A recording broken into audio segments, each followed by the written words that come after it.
Good day, everyone. So this channel, the Lars Gagne YouTube channel, is focusing on a bunch of games I've been playing over the years. And my focus has always been on Linux gaming. I've been a user of Linux since very early days. And when I say early days, I'm talking early 1990s, installing from floppy disks. In fact, it's almost pre-distro days, but if we put, for example, here, Slackware Linux history, this is what I used originally. Okay, I ran on Slackware back to, let's see if this page comes up. Yeah, it's an interesting page. So I ran Slackware back in the day when it was installation from floppies. You'd have the A disks, the D disks. I think A was the kind of default get it running. D disks was development. N disks was networking.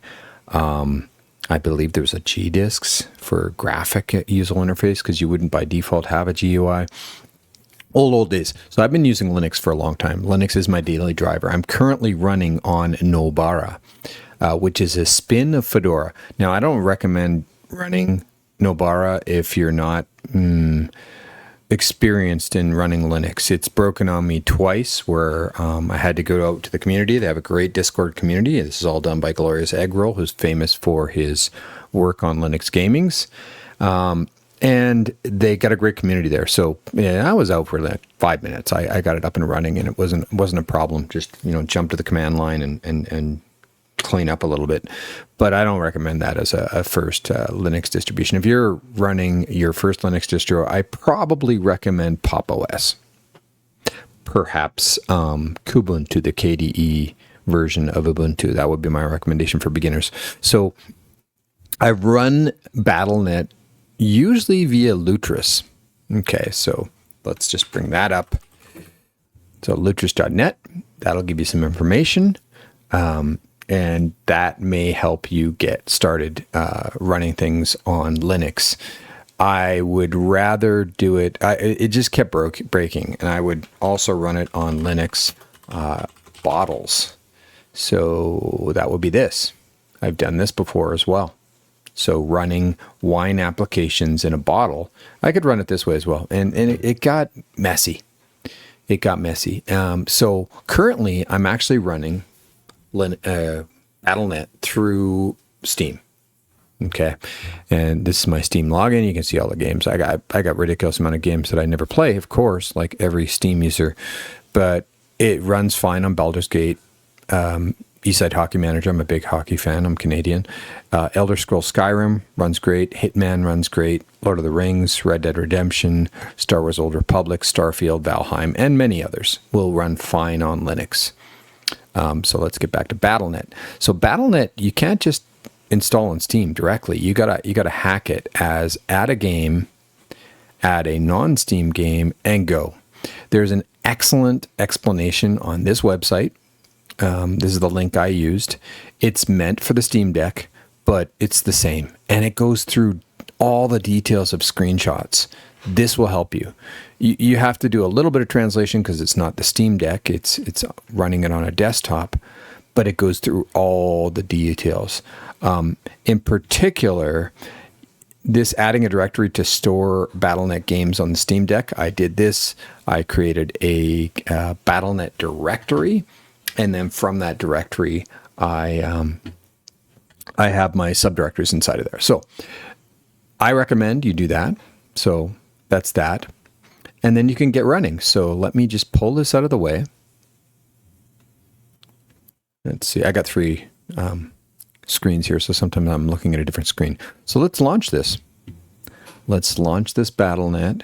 We are running on Nobara, as I said before, which is a Fedora fork. Nobara is great. Let's see if I can bring that up. No, man.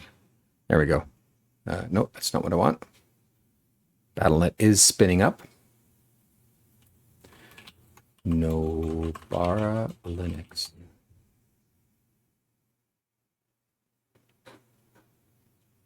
Let me just bring that up for you.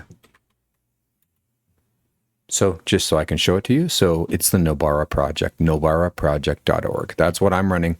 But to be honest, I would probably recommend, if you're a new user of Linux and you possibly want to do Linux gaming, I would say System 76 Pop OS, which they are developing to support their System 76 systems, which are Linux systems, is a good choice. And Kubuntu would probably be my other suggestion, mainly because I'm a fan of KDE as a desktop environment. So there we go. All right, so we've got Battle.net. It works. It's running. I've got the World of Warcraft retail installation done. I actually have my classic installation. I could run Diablo. I've run it before. It runs great.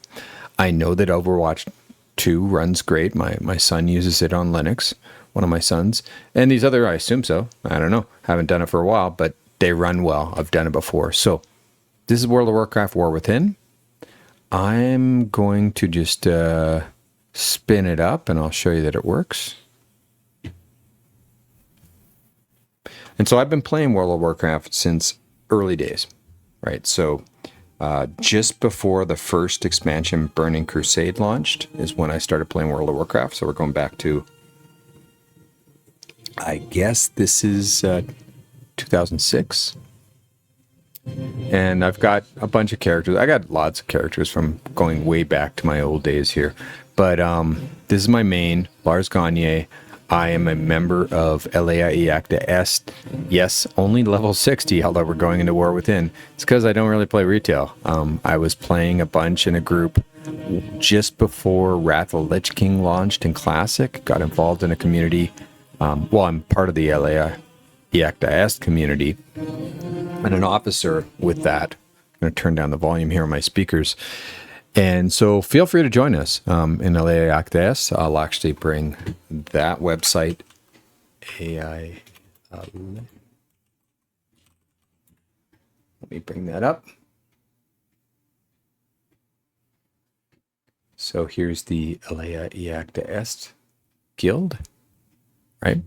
LA Acta Est is a Horde and Alliance guild. We're on Earthen Ring. Feel free to check that out. Feel free to check our Discord, and you can see what we do. It's a family-friendly guild, so we do enforce those policies of being a family-friendly guild.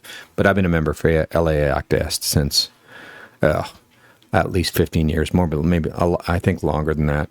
So yeah, so it runs well, and I'll start putting this on my channel.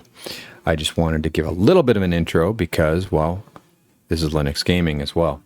So there's that. Let me bring up Strongbox add-on. Yeah, there it is. And so you might ask, well, how do I deal with add-on management and all that kind of stuff? So I'm bringing that up here. If it wants to load, I don't know why it's being slow for loading, but it'll load up. So I use Strongbox. Let's just move this over to the side here. Let's move that over to the side there, and let's bring up Strongbox. Huh.